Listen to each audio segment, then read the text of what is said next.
Amitabh ji, court ने इधर कहा है 11 जुलाई को अगली सुनवाई होगी। उन्होंने डेप्यूटी स्पीकर के नोटिस पर जो अयोग्य घोषित करने का था 5:30 बजे तक का, उस पर अभी रोक लगा दी है। फिर ऐसे में बीजेपी क्या मूव कर सकती है फ्लोर टेस्ट के लिए? ये क्या सही रहेगा जब कोर्ट में मामले की सुनवाई चल रही है? अंजना जी, सबसे पहले आज जो सुप्रीम कोर्ट में हुआ उसके बारे में थोड़ी सी ब्रीफ चर्चा वैसे आप लगातार दिखा रही हैं, लेकिन जो मेरा स्टैंड बहुत क्लियर है कि इसमें जो सत्ता पक्ष है महाराष्ट्र में, यानी जो उद्धव ठाकरे जी का दल का हिस्सा है और जो वो है डिप्टी स्पीकर, इन दोनों का पक्ष वहां पर सुप्रीम कोर्ट ने नहीं माना, रिजेक्ट किया। ये इंपॉर्टेंट लाइन है। और सबसे पहले अभिषेक मनु सिंघवी ने शुरू किया कि ये ज्यूरिसडिक्शन ही सुप्रीम कोर्ट का नहीं है, इसको भी कोर्ट ने बुरी तरीके से रिजेक्ट किया, और ये बात ही सबसे इंपॉर्टेंट है।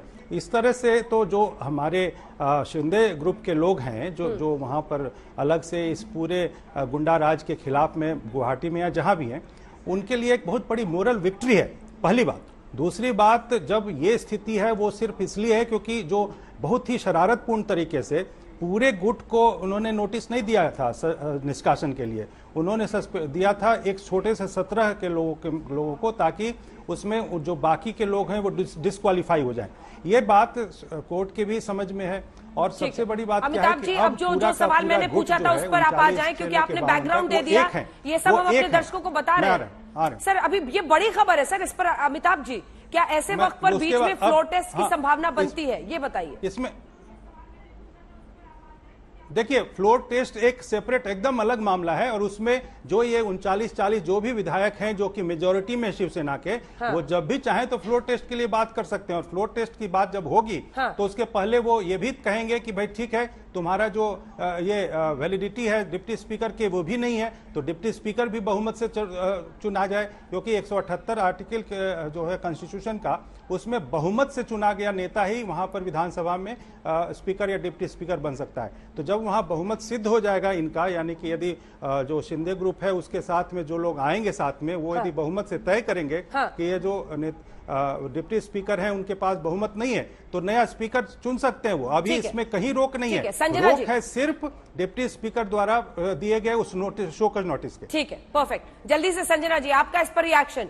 खबर ये आ रही है कि शिंदे फ्लोर टेस्ट की मांग कर सकते हैं, बीजेपी भी मूव कर सकती है, राज्यपाल कदम उठा सकते हैं। अब देखिए कोर्ट में ही, आप देखिए संजना जी, आज कहा है एकनाथ शिंदे बागी गुट ने कि आप फ्लोर टेस्ट कराइए, हम फ्लोर टेस्ट का सामना करना चाहते हैं। तब वहां पर जो देवदत्त पटनायक आपकी तरफ से वकील थे, उन्होंने कहा कि वो इसके खिलाफ जा रहे हैं। फ्लोर टेस्ट से क्यों घबराना? अब फ्लोर टेस्ट आप ही कहते थे ना कि जो भी होगा सदन में तय होगा। यस, फ्लोर टेस्ट की मांग हम लोग तभी भी कर रहे थे और हमें कोई दिक्कत नहीं फ्लोर टेस्ट करने से, लेकिन उनकी अपात्रता का जो ठहराव किया गया था, जिसको उन्होंने पिटीशन से चैलेंज किया हुआ है, और अभी और एक चैनल पे मैं थी और जहाँ के लीगल ये थे, उन्होंने भी बताया कि भारतीय राज्य घटना और संविधान के हिसाब से ये टाइमिंग नहीं था कि सुप्रीम कोर्ट इसमें इंटरवीन करे। ये जो स्पीकर और स्पीकर के इसमें जो डेप्यूटी स्पीकर उनके चार्ज में है तो वो जो काम कर रहे हैं, तब उसमें अभी जिस तरह से इन्होंने इंटरवीन किया है, और हमारे वकील ने उन्हें पूछा था कि इसका निर्णय होने तक बहुमत सिद्ध करने के लिए ना दिया जाए, या फिर जो भी प्रोसेस है बीच की वो रोकी जाए, तो इसके ऊपर सुप्रीम कोर्ट ने कुछ भी नहीं कहा है। उन्होंने सिर्फ ये कहा हुआ है कि अगर ऐसे कुछ इसके बीच होता है, बहुमत सिद्ध करने के लिए कोई आगे आ रहा है और हमको प्रॉब्लम है, टेस्ट होना चाहिए नहीं होना चाहिए, आ सकते हैं। फ्लोर टेस्ट होना चाहिए नहीं होना चाहिए? संजना, फ्लोर टेस्ट होना ही चाहिए। फ्लोर टेस्ट क्यों नहीं होना?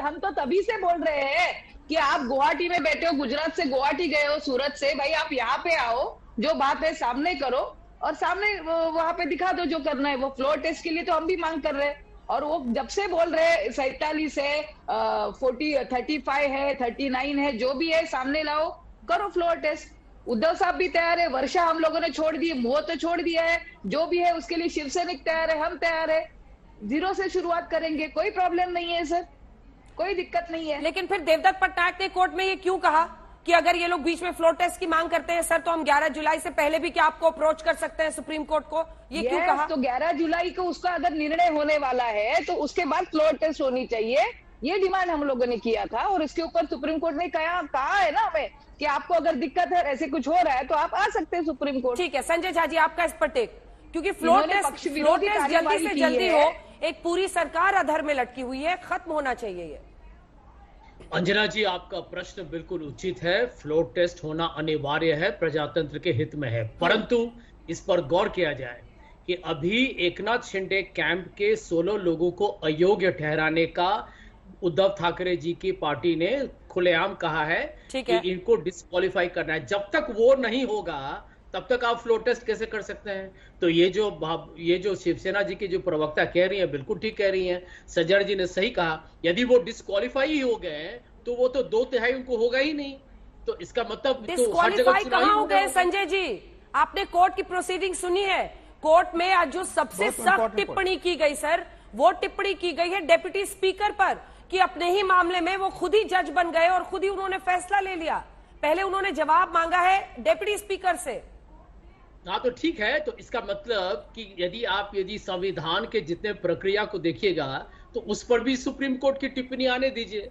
तो यही मैं कह रहा हूं कि देखिए, चाहे डिप्टी स्पीकर को लेके वो प्रश्न उठा रहे हैं तो चलिए देखते हैं उसका नतीजा क्या है।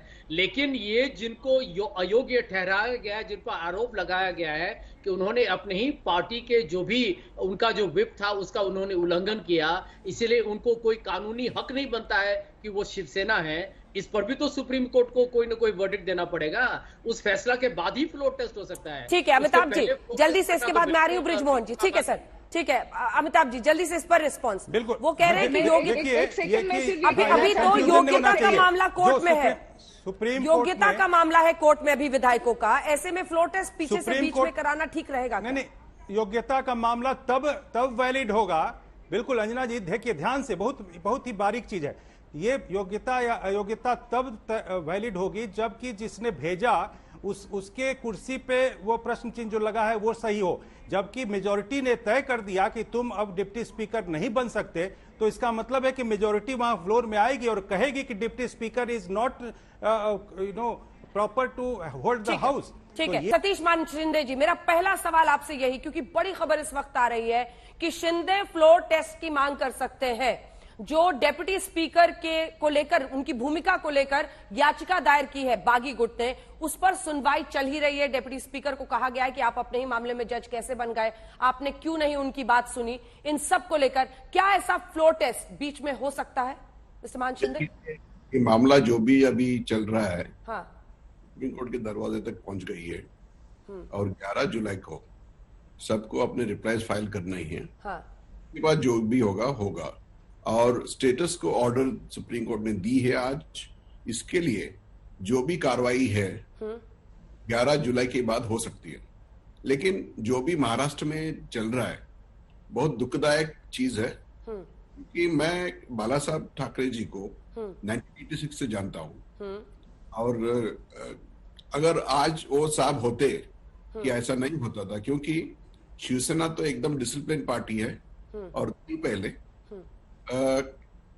मुझे अभी भी याद है 95-96 में जब शिवसेना की युति गवर्नमेंट बनी थी बीजेपी के साथ और शिवसेना के सीएम थे, एक बार बाला साहब ने जिक्र किया था कि जब हम युति के सरकार बनाए और हमारे पार्टी के लोग पावर में आ गए हैं, बाकी लोग भी हमारे दोस्त लोग पावर में आ गए हैं, तब खुश होना चाहिए। लेकिन मैं बहुत दुखी हूं क्योंकि उस टाइम ऐसा हुआ था कि उनके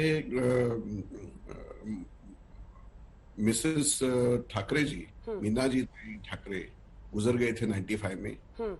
96 में बाला साहब के बड़े लड़के बिंदु माधव ठाकरे गुजर गए थे और उस टाइम बहुत बाला साहब तो बहुत सैड थे और नाखुश थे। और जो भी गवर्नमेंट में चल रहा था वो देख के उन्होंने बोला कि सरकार आने के बाद हम कोई खुश नहीं है, क्योंकि मेरे फैमिली में सब प्रॉब्लम्स हो गए हैं। मेरे लड़का चला गया, पार्टी में पावर मिलने के बाद भी एक के साथ झगड़ा कर रहे हैं। वो बोलते थे कि पावर आने के बाद अब ग्रीडी हो गए हैं और सब चाहते हैं कि मैं मंत्री बनूं। अगर बाला साहब आज होते ऐसा कोई इंडिसिप्लिन नहीं होता था। ठीक है, 40 लोग, पर 40 क्या आपको नहीं लगता है मान शिंदे जी की बाला साहब अगर आज होते जी के बाद अगर उनको उद्धव ठाकरे जी का जो लीडरशिप में कबूल नहीं है, उनको रिजाइन करना चाहिए।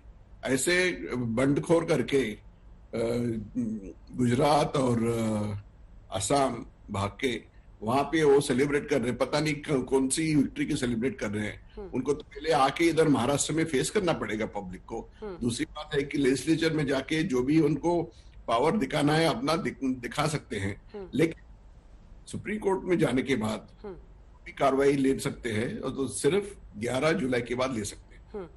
आपने अपनी बात की शुरुआत की थी कि बाला साहब को बहुत चोट पहुंचती, क्या आपको लगता? सर मैंने आपकी बात सुन ली सर, आपने कहानी के साथ पूरी बातें अपनी बता दी। एक दो सवाल भी पूछ लेने दीजिए, एक दो सवाल तो पूछ लूं मैं आपसे, क्योंकि एक तरफा बात नहीं होनी चाहिए ना। बाला साहब को तो इस बात पर भी बहुत दुख होता कि कांग्रेस के साथ समझौता कर लिया सत्ता के लिए। बाला साहब को तो इस बात पर भी बहुत दुख होता कि किस तरह से अपने ही लोगों के घरों पर धमकाया जा रहा है, दफ्तरों को तोड़ा जा रहा है। सर इसीलिए मैंने बोला था कि कल परसों कि अगर बाला साहब होते, बीजेपी और शिवसेना का जो गठबंधन था वो कभी टूटता नहीं था। मुझे अभी भी याद है 2002 के साल में जब गोवा के बीजेपी का चल रहा था, उस टाइम मोदी जी को गुजरात चीफ मिनिस्टरशिप से हटाने का कोशिश। उस टाइम अरुण जेटली साहब ने बाला साहब से आके मुलाकात की थी। उस टाइम सिर्फ बाला साहब ठाकरे ने मोदी जी का समर्थन किया था, और इसकी वजह से मोदी जी बच गए थे और उनको निकाला नहीं गया। उनके पार्टी में बहुत से लोग थे। इसीलिए मैं बोलता हूं कि इनका जो रिलेशनशिप था मोदी जी का और बाला साहब का, बहुत एकदम क्लोज रिलेशनशिप था। इसकी वजह से एक दूसरे को मानते थे और रेस्पेक्ट करते थे। और मेरे ख्याल से अगर बाला साहब होते, कभी भी बीजेपी और शिवसेना का गठबंधन टूटता नहीं था। और जो के बाद चली है वो तो आने वाली सरकार चल रही थी महाराष्ट्र में। फिर भी मेरा यही विनती है कि अगर आप खुश नहीं है, आप सब अपने पावर लेके, आप अपना पूरा असेंबली को डिसॉल्व करके वापस इलेक्शन डिक्लेयर करके, जो महाराष्ट्र में चल रहा है 7-8 बरस से, वो अच्छा नहीं है। महाराष्ट्र स्टेट जो है एकदम प्रोग्रेसिव स्टेट। ये फैसला किसको लेना होगा? अगर असेंबली डिसॉल्व करना है, ये फैसला किसको लेना होगा? चीफ मिनिस्टर को। तो आप ये कह रहे हैं कि उद्धव ठाकरे सही फैसला नहीं ले रहे हैं, उनको ऐसा फैसला लेना चाहिए चुनाव में जाने का। उनके तो बहुत से एडवाइजर्स है, कांग्रेस के भी है, एनसीपी के भी है, खुद की पार्टी के लीडरशिप उनको एडवाइस किया होगा। लेकिन जो आज तक चल रही है महाराष्ट्र में पिछले 7-8 साल से, ये बहुत दुखदायक है। और ऐसे एडमिनिस्ट्रेशन कभी पब्लिक ने देखी नहीं थी। और एक गवर्नमेंट आने के बाद अपोजिशन को शांत रहना चाहिए 5 बरस के लिए। एक दूसरे को खींचने की देख रहे हैं, ये अच्छा नहीं।